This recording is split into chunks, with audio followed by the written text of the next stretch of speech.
बिस्मिल्लाहिर्रहमानिर्रहीम। अस्सलाम वालेकुम नाजरीन, रावी न्यूज़ HD के साथ मैं हूँ मोहम्मद रिजवान आजिज़। रुक करेंगे रोडाला रोड से, जहां तहसील जड़ावाला के नवाही कस्बा चक नंबर 363 गाफे के मियां जुल्फ़कार अली पब्लिक स्कूल में हफ्ता शान रहमत आलमीन सल्लल्लाहु अलैहि वसल्लम भरपूर अकीदत व एहतराम के साथ मनाया गया और महफिल मिलाद का इनेकाद भी किया गया। मज़ीद तफसीलात जानते हैं अज़हर शाहीन से। जी चौधरी अज़हर शाहीन, हमें तफसीलात से आगाह कीजिएगा।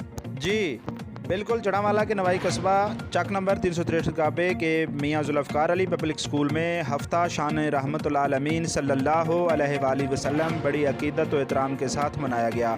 रोज़ाना की बुनियाद पर मुकम्मल कुरान पाक की तिलावत की गई और बारगाह रिसालत सल्लल्लाहु अलैहि वसल्लम में करोड़ों दरूद पाक सल्लल्लाहु अलैहि वसल्लम का नजराना पेश करते हुए महफिल मिलाद का इनकाद भी किया गया, जिसमें इलाका के मुअज़्ज़िन और आशिकान रसूल ने भरपूर शिरकत की।